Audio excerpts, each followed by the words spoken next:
Հայաստանում ռևանշիստական ուժերը շարունակում են հանդես գալ նոր սադրիչ հայտարարություններով ու պոպուլիստական ելույթներով։ Ադրբեջանի հետ պայմանական սահմանին սադրանքներ իրականացնելուց բացի հայ ազգայնամոլները շարունակում են պնդել, որ կգործադրեն բոլոր ջանքերը խոչընդոտելու խաղ գործընթացը, հանդես են գալիս ահաբեկչության կոչերով եւ սպառնում են նոր պատերազմով։ Օրերս սադրիչ հայտարարություններով է հանդես եկել Հայաստանի ոստիկանության հատուկ ստորաբաժանման վետերանների միության նախագահ գնդապետ Գրիշա Սարգսյանը։ Հայկական լրատվամիջոցներին տված հարցազրույցում Սարգսյանը նշել է, որ Հայաստանը պետք է հրթիռային հարվածներ հասցնի ադրբեջանական ռազմավարական օբյեկտներին, մասնավորապես Բաքու-Թբիլիսի-Ջեյհան նավթամուղուն եւ Մինգեչևիրի հիդրոէլեկտրակայանին։ Աշխարհը քաղաքական իրավիճակից ելնելով մեր Հայաստանի մեր սփյուռքը կարող է բան անել։ Դες թեկուզ 20 թվի պատերազմին հասել եք բան, մեկ խնդիր չունենք, չէ՞։ Ասեք,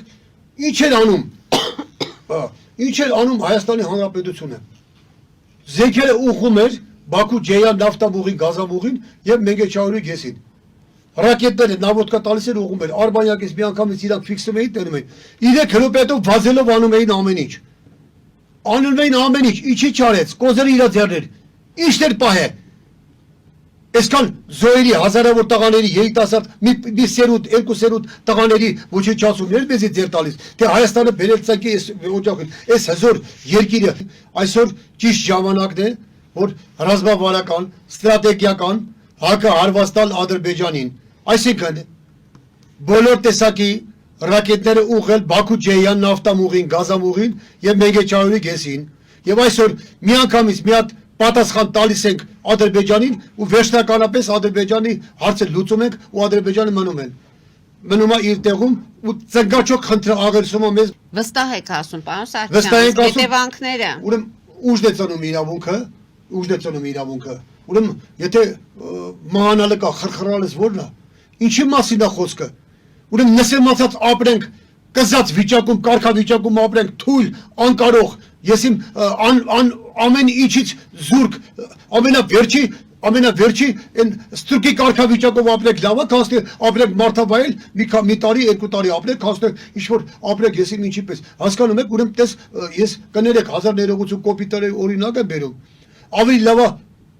ցուլի պես ապրես, քանստի կովի պես ապրես 100 տարի։ Լսելով Գրիշա Սարգսյանի թշնամական հայտարարությունները հնարավոր չէ չհամաձայնել Ադրբեջանի նախագահ Իլհամ Ալիևի այն հայտարարության հետ, որ Հայաստանի անկախ պետությունը ըստ էության ֆաշիստական պետություն է, քանի որ մոտ 30 տարի այն ղեկավարվել է ֆաշիստական գաղափարախոսության կրողների կողմից եւ երկիրը ձևավորվել է որպես այդպիսին։ Վերադառնանք Լևոն Տեր-Պետրոսյանի կառավարման տարիներին, երբ օկուպացվեցին ադրբեջանական հողերի 20%-ը, ցեղասպանություն իրականացվեց Խոջալույի խաղ բնակիչների նկատմամբ։ Հայաստանի առաջին նախագահը բացահայտորեն խրախուսում էր էթնիկ զտումները ադրբեջանցիների դեմ, համարելով, որ նպատակը արդարացնում է միջոցները։ Հետո իշխանության եկան Ռոբերտ Քոչարյանն ու Սերժ Սարգսյանը, շարունակելով առաջին նախագահի հանցավոր ուղին։ Հիշեցնենք Քոչարյանի հայտարարությունն այն մասին, թե հայերն ու ադրբեջանցիները գենետիկորեն անհամատեղելի են, ինչպես նաև Սերժ Սարգսյանի հարցազրույցը բրիտանացի լրագրող Թոմաս Դվալին, որ Խոջալույի ցեղասպանությունը իրականացվել է ապացուցելու, որ հայերը կարող են սպանել խաղ ադրբեջանցիներին։ Այժմ հակաադրբեջանական հայտարարություններով հանդես է գալիս ոստիկանության ոմն գնդապետը։ Սա նրա բառապացույցն է, որ Հայաստանում շատերը շարունակում են ապրել ռևանշիստական գաղափարախոսությամբ։